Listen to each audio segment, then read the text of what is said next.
All right, today we learned that Squid Game has been renewed for a second season on Netflix. This is really no surprise. Yes, it's true. Netflix does cancel a lot of shows. We've seen cancellations for really great stuff like Glow, The Dark Crystal, Age of Resistance, and numerous others.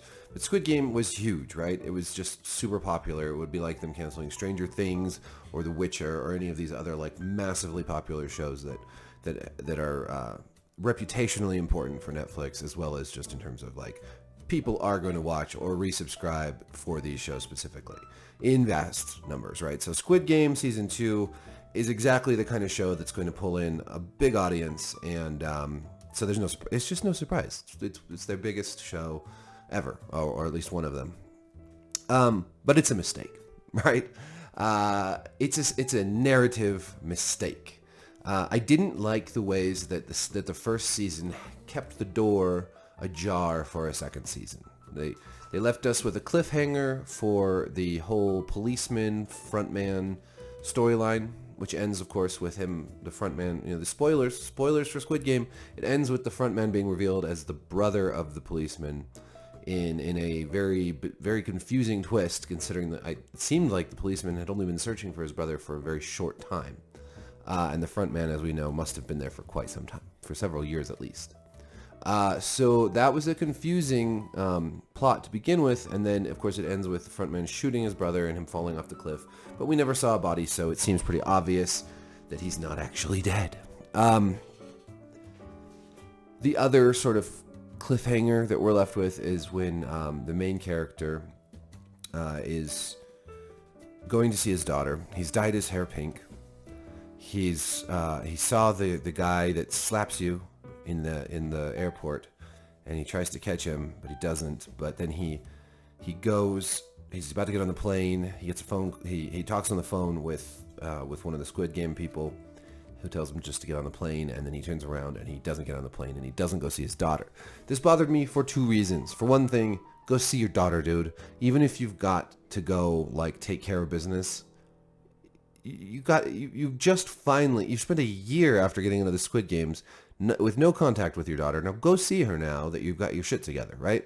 That, I guess that's just me as a father. That bothers me because, you've got it, with all the other horrible stuff that's happened, you've got to have some sort of relationship with your kid. You just have to. It's more important than going and getting revenge. The second part is that he's going to get revenge. He's going to go try to tear down the games and stop them. And so we can see that the second season is going to have a very different structure and theme than the first one. The first season, of course, is all about wealth inequality, and the second one sounds like it'll be about revenge. So this reminds me a little bit of something like The Last of Us, which had, the original game was about survival in the apocalypse and this sort of surrogate father-daughter relationship that grows up and sort of what people are willing to do for love, and the lines they're willing to cross. Whereas the second game was all about revenge, and it was a much more straightforward, less nuanced take on a theme, and revenge generally is not the most nuanced flavor. If Squid Game 2 decides to do more games, which seems likely since that's what people are obsessed with, then it stands to reason that we're either going to get like this revenge story, or we're going to get a combination revenge, police brother drama / more games, like 6 more games to sort of, I don't know what it's like. People watch these games because they're very tense and horrible, right? It's not to enjoy it, but you sort of do. But that's the hook, right? The games are the real hook. So I can't imagine a second season not having that. But won't that just feel kind of like more of the same? I mean, all the games will be different, but it'll just be more of this sort of like blood sport. So I wanted to link this a little bit to another show that I think should have stayed with one season, and that's Westworld. Westworld had almost a perfect first season. It was mysterious, it was exciting, it was smart, it was well acted, it was gorgeous, the music was gorgeous. There was all these great fan theories that everyone was mulling over, and it was fun to write about, it was fun to read about, it was fun to talk about.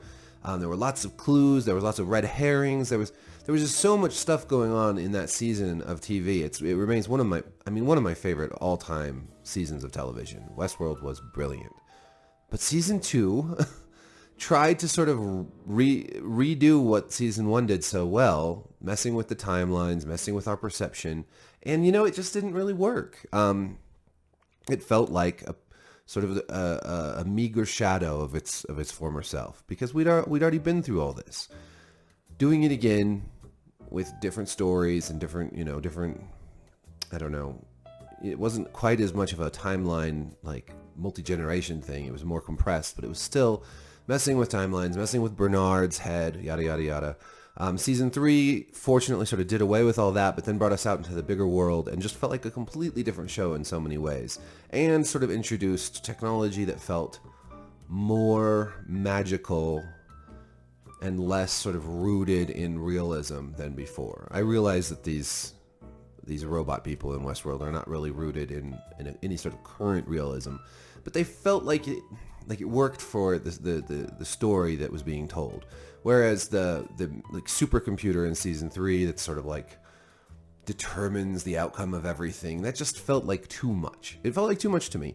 And really, just one season of Westworld would have been so perfect. One and done. You have a beginning, middle, and end, and all sorts of different beginning, middles, and ends throughout it in a lot of ways because of the timeline trickery. But instead, we had season 2 and 3, and I mean, yeah, I enjoyed them for what they were, but it did feel like it sort of cheapened the experience of the first season. So I worry about the same thing happening with Squid Game, and sometimes I just wish that they would just make a show, have one strong season, and if it's not something that's like meant to be a longer story, like something based on books like The Expanse or Game of Thrones or The Walking Dead, just let it be. Just tell one story, one season, and be done with it. Or create something anthological where you have one story in season 1 and a totally new cast, characters and whatnot in season 2. And some shows have done that very effectively.